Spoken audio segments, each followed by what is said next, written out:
One big beautiful bill इतना चर्चा में क्यों है? कि जो यूएसए के प्रेसिडेंट है डोनाल्ड ट्रंप, और कहा गया कि ये देशवासियों के लिए उनकी तरफ से एक तोहफा है। तो मैम वो कौन कौन से प्रोविजंस हैं जिनकी वजह से ये इतना इम्पैक्टफुल कहा जा रहा है? और कुछ टैक्स कट जो पहले से चले आ रहे थे उनको परमानेंट बनाने की व्यवस्था की गई है। इस बिल के चर्चा में बने रहने का एक और प्रमुख प्रावधान है, वो प्रावधान है सामाजिक सुरक्षा को लेकर। तो इस बिल में ग्रीन एनर्जी को ज्यादा फोकस है या फॉसिल फ्यूल्स को? मतलब एनर्जी सेक्टर को लेकर इस बिल की क्या सोच है? यूएसए में जिस प्रकार के इंसेंटिव प्रोत्साहन दिए जा रहे थे, कर ब्रेक्स दिए जा रहे थे, उनको कम करने की बात की गई है। ग्रीन एनर्जी को लेकर जो प्रोत्साहन है वो तुलनात्मक रूप से कम हो जाएगा।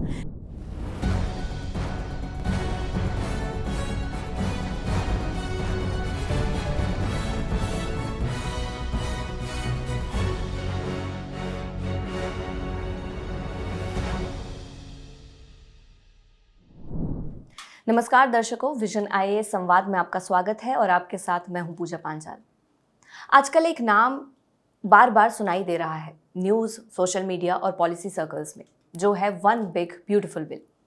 किसी के लिए ये एक विजनरी बोल्ड स्टेप है तो किसी के लिए शाइनी पैकेजिंग में छिपा हुआ इकोनॉमिक रिस्क। इस बिल में टैक्स चेंजेस हैं, डिफेंस बजट्स का बूस्ट है, green energy versus fossil fuel की टसल है और भारत जैसे विकासशील देशों के लिए कई बड़े सवाल। आज इन सभी मुद्दों पर विस्तार से चर्चा करेंगे और इस चर्चा में हमारे साथ मौजूद हैं विजन आईएएस की एक्सपर्ट फैकल्टी सोना मैम। मैम, आपका संवाद में बहुत बहुत स्वागत है। धन्यवाद पूजा। मैम, इसकी विस्तार से चर्चा करें उससे पहले मैं आपसे ये जानना चाहूंगी कि वन बिग ब्यूटीफुल बिल इतना चर्चा में क्यों है? इसके काफ़ी सारे कारण हैं पूजा। उनमें से सबसे पहला कारण ये आता है कि जो यूएसए के प्रेसिडेंट हैं डोनाल्ड ट्रंप, उनके द्वारा इस बिल पर 4 जुलाई को साइन किया गया और कहा गया कि ये देशवासियों के लिए उनकी तरफ से एक तोहफा है। उनका ये भी कहना है कि निकट भविष्य में यानी 4 जुलाई 2026 को अमेरिका अपना 250वां जन्म दिवस या स्वतंत्रता दिवस मनाने वाला है, तो ये बिल अमेरिका को इस बड़े अवसर हेतु तैयार करने में भी मददगार होगा। इस बिल के चर्चा में रहने के पीछे कुछ और कारण भी रहे, जैसे इसमें से एक प्रमुख कारण ये भी है कि इस बिल के प्रावधान अत्यधिक चर्चित रहे हैं। टैक्स कट को लेकर इसमें व्यवस्था की गई है, एनर्जी को लेकर और प्रमुखतः ग्रीन एनर्जी को लेकर जो टैक्स ब्रेक्स इत्यादि थे इनको कम कर दिया गया। ये सारे मामले ऐसे रहे जिनके चलते एलन मस्क, जो स्पेस एक्स जिसे पहले ट्विटर के नाम से जाना जाता था, टेल्सा जैसी कंपनियों के मालिक हैं, उनके बीच और अमेरिकी राष्ट्रपति के बीच दरार देखने को मिली। आपको ज्ञात होगा पूजा कि जब 2024 में अमेरिका में प्रेसिडेंशियल इलेक्शन हो रहे थे, उस समय एलन मस्क ने डोनाल्ड ट्रंप का समर्थन किया और ना सिर्फ समर्थन किया बल्कि उनके पक्ष में कैंपेनिंग में $250 मिलियन जैसी बड़ी धनराशि को भी खर्च किया था। लेकिन इस बिल के जो प्रावधान हैं ग्रीन एनर्जी को लेकर, टैक्स कट को लेकर, ये इन दोनों के बीच दरार का कारण बन जाते हैं। इतना ही नहीं, बार बार आप समाचार पत्र में पढ़ रही होंगी कि एलन मस्क अमेरिकन पार्टी की भी घोषणा कर चुके हैं। तो ये भी एक कारण रहा और एक बड़ा कारण है कि जिस मार्जिन के साथ ये बिल पास हुआ है, अगर मैं हाउस ऑफ रिप्रेजेंटेटिव्स की बात करूं तो 218, 214, और अगर सीनेट की बात की जाए तो 51-50 के अंतर से ये बिल पारित हुआ है।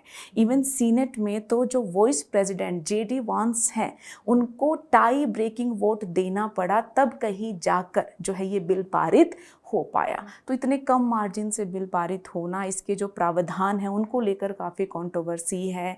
अमेरिकी राष्ट्रपति और एलन मस्क के रिश्तों में दरार पड़ना, ये सारे कारण हैं जिनके चलते लंबे समय से बिल चर्चा में बना हुआ है। जी मैम, अभी आपने प्रोविजंस की बात करी, तो मैम वो कौन कौन से प्रोविजंस हैं जिनकी वजह से ये इतना इम्पैक्टफुल कहा जा रहा है? देखिए पूजा, जैसा अभी मैंने आपको बताया, सबसे पहले तो सबसे प्रमुख बदलाव यही है कि इसमें अनेक प्रकार के टैक्स कट की घोषणा की गई है और कुछ टैक्स कट जो पहले से चले आ रहे थे उनको परमानेंट बनाने की व्यवस्था की गई है। साथ ही इस बिल के चर्चा में बने रहने का एक और प्रमुख प्रावधान है, वो प्रावधान है सामाजिक सुरक्षा को लेकर। सामाजिक सुरक्षा यानी कि जब सरकारें अपने नागरिकों को स्वास्थ्य, शिक्षा या अन्य प्रकार की सेवाएं उपलब्ध करवाएं ताकि वो गुणवत्तापूर्ण जीवन का यापन कर पाए। तो इस हेतु जो सरकार खर्च करती है उसे सोशल सिक्योरिटी कहा जाता है। तो इस बिल के माध्यम से सरकार ने मेडिकेड या स्नैप जैसी जो योजनाएं थी उन पर खर्च को कम करने की भी घोषणा की है, जिसके चलते एक बड़ा प्रश्न उठ रहा है कि क्या सरकार के द्वारा ऐसा कदम उठाना उचित है। साथ ही दूसरी तरफ जो डिफेंस है या राष्ट्र सुरक्षा जैसे पहलू हैं उन पर खर्च बढ़ा दिया गया है। अगर बात की जाए तो आज के समय में संपूर्ण विश्व इस पक्ष में झुका हुआ है कि हमें संधारणीय विकास पर ध्यान देना चाहिए। और आपको पता है पूजा कि संधारणीय विकास के लिए क्लीन और ग्रीन एनर्जी बहुत इंपॉर्टेंट हो जाती है। लेकिन ये बिल ग्रीन और क्लीन एनर्जी को लेकर जो कर प्रोत्साहन थे, जो टैक्स ब्रेक्स थे, उनको कम कर रहा है, बल्कि फोसिल फ्यूल पर खर्च को फिर से बढ़ाने की कोशिश कर रहा है। और साथ ही अमेरिका में सिर्फ अमेरिका के नागरिक नहीं अपितु संपूर्ण विश्व से लोग जाकर निवास करते हैं, रोजगार प्राप्त करते हैं और अपने घर परिवार वालों के लिए धनराशि भेजते हैं। इसी को हम रेमिटेंस के नाम से जानते हैं। तो इस बिल में रेमिटेंस पर भी कर लगाने की व्यवस्था की गई है। तो ये सारे मेजर प्रावधान हैं जिसके चलते ये बिल चर्चा में बना रहा। और ना सिर्फ चर्चा में बना रहा, अगर हम जो है न्यूज़ को कवर करें अच्छे से तो हम पाएंगे कि लंबे समय से बिल चर्चा में बना हुआ है। कभी कुछ बदलाव किया जा रहा है, कभी कुछ बदलाव किया जा रहा है। तो यही सारे वो मैं कह सकती हूँ कि अति चर्चित या विवादास्पद प्रकार के प्रावधान रहे हैं जिसके चलते बिल चर्चा में बना हुआ है। मैम, अभी आपने मेडिकेड और स्नैप करके दो टर्म्स बताई हैं, क्या मैम उसको एक्सप्लेन कर सकते हैं आप? बिल्कुल पूजा, क्यों नहीं। ये सामाजिक सुरक्षा हेतु अमेरिकन सरकार द्वारा चलाई गई योजनाएं हैं। पहले मैं बात करना चाहूँगी मेडिकेड के बारे में। जैसा नाम ही बता रहा है, ये अमेरिका के नागरिकों को मेडिकल कवरेज प्रदान करने का कार्य करती है। और ये स्कीम है जिसमें वहाँ की जो फेडरल गवर्नमेंट है और राज्य सरकारें दोनों फंड प्रदान करती हैं ताकि नागरिकों को जो है स्वास्थ्य कवरेज प्रदान किया जाए। नागरिक कौन, क्राइटेरिया रखे गए हैं, प्रमुखतः वो जिनकी आर्थिक स्थिति उतनी अच्छी नहीं है, जो वृद्ध व्यक्ति हैं, वहाँ जो शारीरिक रूप से विकलांग व्यक्ति हैं, महिलाएं हैं, बच्चे हैं, इन सबको कवर किया गया है। मेडिकेड जो इनिशिएटिव है उसकी शुरुआत होती है पूजा 1965-66 में। लेकिन ध्यान रहे कि जब ये स्कीम शुरू की गई, जब ये कदम उठाया गया, तब इस कदम के तहत अमेरिका की मात्र 5% जनसंख्या ही कवर होती थी। लेकिन 2010 के आसपास जब बराक ओबामा जी राष्ट्रपति होते हैं, उस समय उनके द्वारा एक एक्ट पारित किया जाता है 2010 में, ओबामा केयर के नाम से जाना जाता है, इसे काफ़ी प्रसिद्ध है ये। और 2014 के आसपास ये एक्शन में आता है, क्रियान्वित होता है। और इसके द्वारा मेडिकेड के तहत लोगों की जो प्रतिशत था, जनसंख्या का जो प्रतिशत था, वो काफ़ी बढ़ा दिया जाता है। और अब अनुमान लगाया जा रहा है कि अमेरिकी जनसंख्या का 21 से 22% के आसपास मेडिकेड के तहत कवर है। तो ये है मेडिकेड। अच्छा, दूसरा है SNAP, supplementary nutrition assistant program. आपने सुना होगा पूजा कि भारत में पीडीएस प्रोग्राम काम करता है, नेशनल फूड सिक्योरिटी एक्ट है, जो हमारी वनरेबल पॉपुलेशन को खाद्य सुरक्षा प्रदान करने के काम करता है। कुछ इसी प्रकार का स्नैप इनिशिएटिव है जो यूएस में काम कर रहा है। वो भी नागरिकों को खाद्य सुरक्षा और पोषण सुरक्षा प्रदान करने का कार्य करता है। अब इन दोनों के खर्च में इस बिल में कमी करने की बात की गई है। मेडिकेड में अनुमान है कि आने वाले एक दशक में मेडिकेड में जो कटौती की जाएगी उससे $650 बिलियन तक का खर्चा कम किया जा सकता है। और स्नैप में कटौती करके खर्च को $200 बिलियन के आसपास कम करने की कोशिश की जा रही है। अब एक बड़ा प्रश्न यहाँ पर ये उठ रहा था, या जो विशेषज्ञ रहे, विपक्षी दल के लोग रहे, उन्होंने उठाया कि क्या सामाजिक सुरक्षा पर खर्च को कम करना उचित है। जैसे स्वयं बराक ओबामा जी ने इस बिल के अस्तित्व में आने के बाद, एक्ट बनने के बाद कहा कि आप मेडिकेड जैसी चीज़ों से जो खर्च कम कर रहे हो, इससे जो है 16 मिलियन अमेरिकी जो लोग हैं स्वास्थ्य कवरेज नेटवर्क से बाहर हो जाएंगे। खुद कांग्रेस डिपार्टमेंट ऑफ बजट ने बताया है कि आने वाले एक दशक में लगभग 12 मिलियन अमेरिकी लोग स्वास्थ्य कवरेज सुविधाओं से वंचित हो जाएंगे। अगर स्नैप की बात की जाए तो आने वाले लगभग एक दशक में 5 मिलियन लोग जो है इस प्रोग्राम से बाहर हो जाएंगे। हालांकि सरकार का अपना इसको लेकर स्टैंड है। सरकार का कहना है कि हमने कंडीशंस को थोड़ा टफ, क्राइटेरिया को थोड़ा टफ इसलिए बनाया है कि लोगों में कार्य करने की प्रवृत्ति बनी रहे। ये जो इनिशिएटिव है ये उन लोगों के लिए हैं जो किसी कारण से ऐसी स्थिति में हैं कि उनका सरकार पर निर्भर रहना जायज बनता है।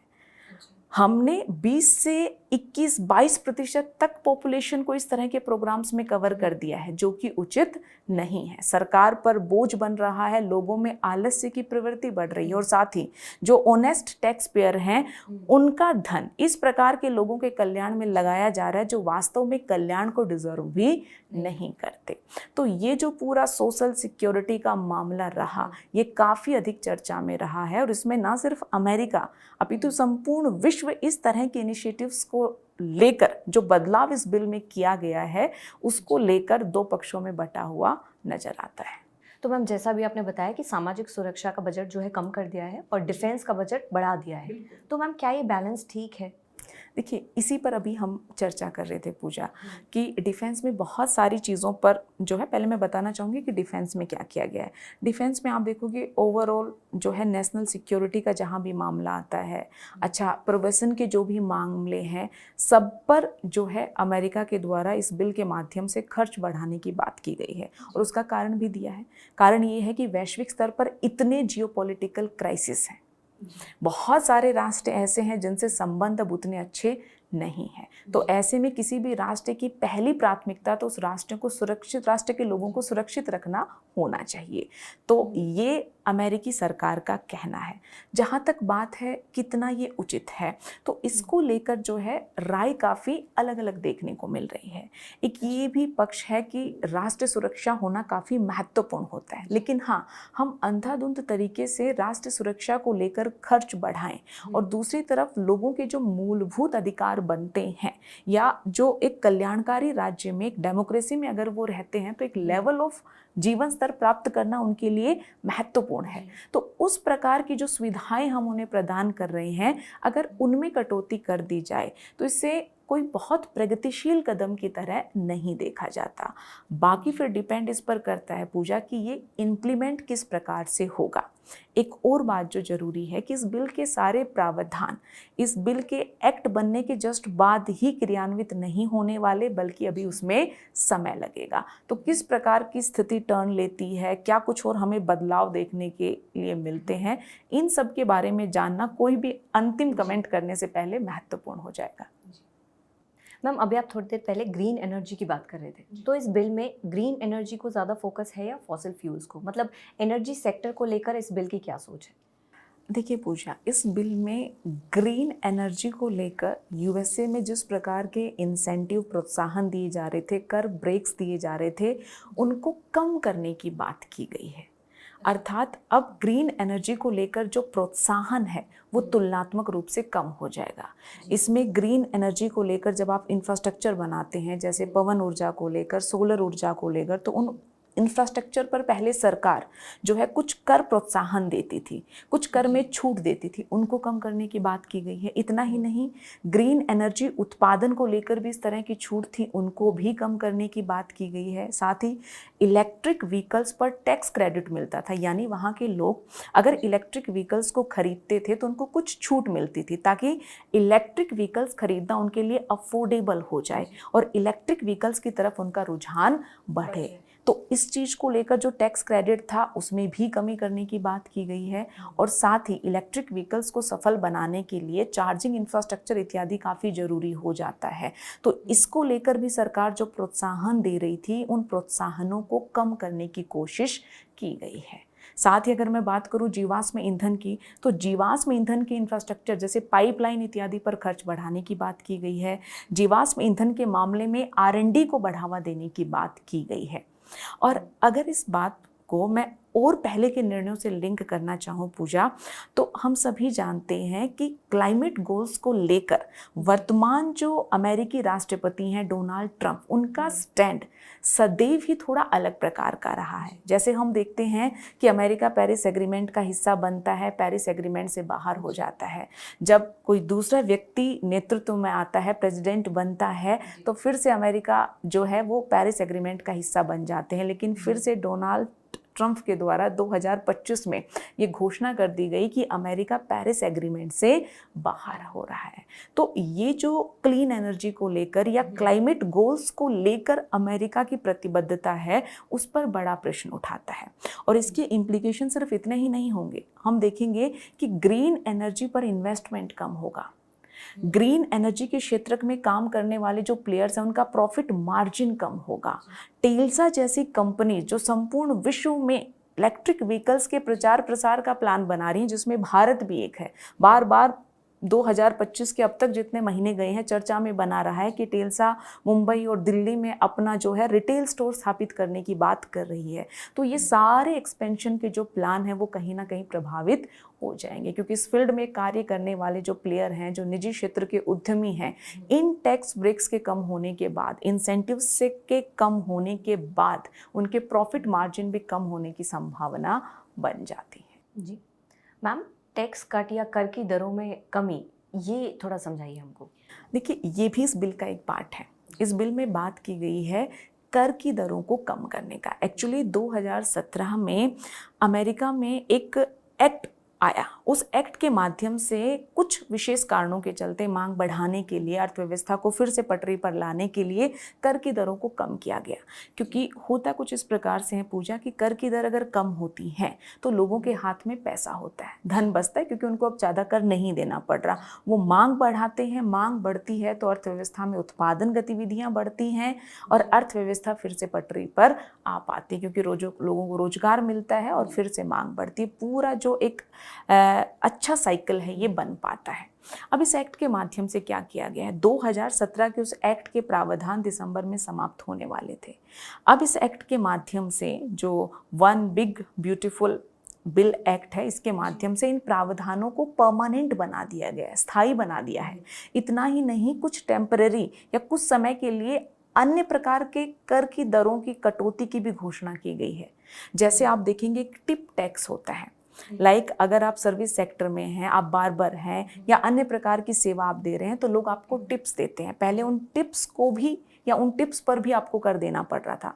आप ओवर टाइम कर रहे थे तो उसके लिए भी अच्छा खासा कराधान व्यवस्था थी। तो इन मामलों में टेम्पररी लोगों को कर से राहत प्रदान की गई है। तो इससे राहत सिर्फ नागरिक वर्ग को नहीं मिल रही, बल्कि करों में जो कमी की गई है वहाँ अमेरिका के जो बड़े बड़े उद्यमी हैं, है ना, जो बड़े बड़े इंडस्ट्री जायंट हैं, उनको भी इससे लाभ होने की संभावना है। तो सरकार का इसको लेकर पक्ष यही है कि हमें मांग बढ़ानी है, अर्थव्यवस्था को पटरी पर लाना है।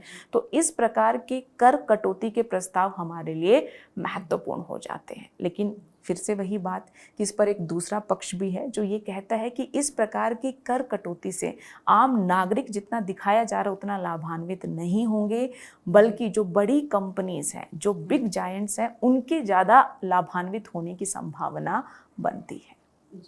मैम, एक तरफ अभी हमने टैक्स कट की बात करी है और एक ऐसी चीज़ है जिसमें टैक्स बढ़ा दिया गया है, वो है रेमिटेंस, यानी विदेशों से भेजे जाने वाला पैसा। उसके बारे में मैम थोड़ा बताइए। देखिए पूजा, जिस टैक्स में कटौती की गई है वो टैक्स है जो अमेरिका के लोग या अमेरिका के बिजनेस अमेरिकी सरकार को दे रहे हैं। लेकिन जहाँ तक बात है रेमिटेंस की, ये वो धन है जो अमेरिका से बाहर से आकर अमेरिका में जो लोग कार्य कर रहे हैं और जो उनके पास पैसा बचता है, धन बचता है, उसका कुछ हिस्सा अपने मूल देश में अपने परिवारजनों के लिए भेजते हैं। उस भेजे जाने वाले धन पर 1% की दर से कर लगाने की बात की गई है। तो ये जो दोनों प्रकार के कर हैं, ये किन लोगों को कवर करते हैं, इस मामले में हमें अंतर देखने को मिलता है। अब थोड़ा सा मैं डिटेल में बताना चाहूँगी कि आखिर ये व्यवस्था क्या है। भारत के लोग भी अमेरिका में जा रहे हैं, मैक्सिको, एल सल्वाडोर, बहुत सारे ऐसे राष्ट्र हैं जिनके लोग अमेरिका में जाकर कार्य करते हैं, अपने घर पैसा भेज रहे हैं। तो उस पर अमेरिका ने कहा कि हम आपसे 1% की दर से कर लेंगे। हालांकि जो पहले बिल था उसमें इसकी प्रस्तावित दर 5% थी, फिर इसे कम करके 3.5% किया और अब अंत में सहमति बनी है 1% की दर के साथ। अब ये टैक्स किन लोगों को देना पड़ेगा? देखिए, ये बिल क्लियरली कहता है कि अमेरिका के नागरिकों को अगर बाहर वो कहीं पैसा भेज रहे हैं तो इस प्रकार का कोई टैक्स नहीं देना पड़ेगा। बाहर के लोग हैं, यानी अमेरिका में जो ग्रीन कार्ड होल्डर्स हैं, यानी परमानेंट अमेरिका में रह तो सकते हैं लेकिन उनको सभी वो अधिकार नहीं मिले हैं पूजा जो अमेरिका के नागरिकों को मिले हैं। साथ ही H1B वीजा, H2B वीजा, ये विशेष वीजा की कैटेगरी है। दोनों में एक छोटा सा अंतर है। H1B वीजा जो स्किल्ड लोग होते हैं उनको मिलता है ताकि वो अमेरिका की कंपनीज में आकर काम कर पाएं। H2B visa non agriculture worker, उतना ज़्यादा स्किल रिक्वायर्ड नहीं है। जब भी लेबर की शॉर्टेज होती है या सीजनल डिमांड होती है तो लोग बाहर से आते हैं और अमेरिका में कार्य करते हैं। तो इस प्रकार के जो वीज़ा होल्डर्स हैं जो अमेरिका में अर्न कर रहे हैं, अपने परिवार के पास अगर वो धन भेजेंगे तो 1% की दर से उन्हें कर देना पड़ेगा। इसमें भी इवन एक व्यवस्था है। अगर आप कैश भेज रहे हो, अगर आप जो है मनी ऑर्डर के माध्यम से पैसे भेज रहे हैं, कैशियर चेक भेज रहे हैं, तो आपको ये 1% की दर से कर देना पड़ेगा। अगर आप वित्तीय संस्थानों के माध्यम से पैसे भेज रहे हैं, डेबिट क्रेडिट कार्ड के माध्यम से पैसे भेज रहे हैं, तो आपको ऐसा कोई कर चुकाने की आवश्यकता नहीं है। तो इस प्रकार की एक व्यवस्था लागू की गई है और जो है इस पर पूरे विश्व में अलग अलग प्रकार के रिएक्शन हमें देखने को मिलते हैं और भारत भी इससे प्रभावित होगा, ऐसी भी संभावना बनती है। तो मैम, जैसा भी हमने जाना कि कहीं कहीं पर खर्च कम हो रहे हैं, कहीं कहीं पर खर्च बढ़ रहे हैं, कहीं कहीं पर टैक्स कटौती हो रही है, तो इससे अमेरिका की फिस्कल हेल्थ पर क्या प्रभाव पड़ेगा? देखिए पूजा, अभी अनुमान है कि अमेरिका पर लगभग $37 ट्रिलियन का कर्ज है और इसमें हम संप्रभु फेडरल गवर्नमेंट के डेट की बात कर रहे हैं। अच्छा, इस बिल का एक प्रावधान है, वो प्रावधान जो है गवर्नमेंट को ये अनुमति देता है कि वो $5 ट्रिलियन तक का कर्ज और ले सकते हैं। यानी अब अमेरिकी कांग्रेस द्वारा जो कर्ज लेने की अनुमत सीमा है वो बढ़कर लगभग $41 ट्रिलियन के आसपास हो गई है। अब इस बिल की जो पूरी व्यवस्था है, जैसा अभी आपने इंगित किया कि कहीं पर खर्च बढ़ रहा है, कहीं पर खर्च में कटौती हो रही है, कहीं रेमिटेंस टैक्स लग रहा है, तो अमेरिका के नागरिकों द्वारा भुगतान किए जाने वाले कर में कमी की है। लेकिन ओवरऑल एक सिनारियो समझ में आ रहा है कि आने वाले एक दशक में अमेरिका का कर्ज 3.3 जो है ट्रिलियन से $3.4 ट्रिलियन तक और बढ़ सकता है। यानी अभी जो 36 ट्रिलियन 37 ट्रिलियन के आसपास डेट है, ये बढ़कर 40 ट्रिलियन तक पहुंच सकता है। तो ये स्थिति कहीं भी अच्छी नहीं बताई जाती, क्योंकि जब आपका कर्ज अत्यधिक बढ़ता है तो आपकी छवि प्रभावित होती है, आपकी बॉन्ड्स की रेटिंग प्रभावित होती है, निवेशकों का विश्वास प्रभावित होता है। और अमेरिका एक प्रमुख राष्ट्र है, उनकी जो करेंसी है वो विश्व में हार्ड करेंसी है, डॉलर, जिसको हम देखते हैं कि संपूर्ण विश्व के लेन देन में अत्यधिक इस्तेमाल किया जाता है। अगर किसी एसेट की वैल्यू को भी हमें डिफाइन करना हो, डिनोमिनेशन भी जो होता है वो भी US डॉलर में होता है। तो हम देखते हैं कि बढ़ते हुए कर्ज के काफ़ी दूरगामी प्रभाव हमें देखने को मिल सकते हैं। मैम, अमेरिका तो इस बिल को पास कर रहा है, पर इस बिल का पूरे विश्व पर और खासकर भारत पर क्या असर हो रहा है? बिल्कुल, मैं पूजा पहले शुरुआत करना चाहूँगी विश्व की, और मैं बिल्कुल इसे जोड़ना चाहूँगी जो अभी हम चर्चा कर रहे थे कि कर्ज की सीमा को बढ़ा दिया गया है, कर्ज बढ़ गया है। अब अगर वैश्विक स्तर पर कर्ज बढ़ता है तो आप देखेंगे कि IMF जैसी संस्थाएं चिंता में आ जाती हैं, क्योंकि कर्ज एक सस्टेनेबल लेवल तक होना सही है। अगर उसके बियॉन्ड होता है तो वो ना सिर्फ अमेरिका अपितु संपूर्ण विश्व के लिए एक बड़े संकट का कारण बन सकता है, और ऐसा हुआ भी है। विगत कुछ सालों में अमेरिका में खर्च काफ़ी बढ़ा है, कर में कटौती की गई, जिसके चलते कर्ज बढ़ गया, क्योंकि अगर आपको खर्च करना है तो आपको कर्ज लेना पड़ेगा। तो जिसके चलते हम देखते हैं कि मई 2025 में मूडीज जो क्रेडिट रेटिंग एजेंसी है उसने अमेरिका के बॉन्ड्स की रेटिंग AAA से घटाकर AA1 कर दी है, यानी डाउनग्रेड कर दी है, जो दिखाता है कि जो रॉक सॉलिड उनके बॉन्ड थे वो उतने रॉक सॉलिड अब नहीं रहे हैं, उनका प्रभाव, उनकी छवि अब कुछ हद तक डाइल्यूट हुई है। तो इससे निवेशक प्रभावित होंगे, क्योंकि जब किसी बॉन्ड की रेटिंग कम होती है तो बॉन्ड की लाभप्रदता प्रभावित होने लगती है, बॉन्ड में निवेश होना प्रभावित होने लगता है। तो ये सारे प्रभाव हमें देखने को मिलेंगे। साथ ही थोड़ी देर पहले पूजा हमने बात की थी कि इस एक्ट में कुछ प्रावधान ऐसे हैं जिनके माध्यम से अमेरिका अपने क्लाइमेट गोल से पीछे हटता हुआ नजर आ रहा है। ग्रीन एनर्जी को लेकर कमिटमेंट कम हुई है। अब ग्लोबल लेवल पर एक फ्रेमवर्क है, United nation framework convention on climate change, क्या बात करता है कि हमें इस सदी के अंत तक वैश्विक टेम्परेचर को 2 डिग्री सेल्सियस, पूर्व औद्योगिक स्तर के 2 डिग्री सेल्सियस तक ही बढ़ने देना, और अगर संभव है तो 1.5 डिग्री सेल्सियस ही बढ़ने देना है।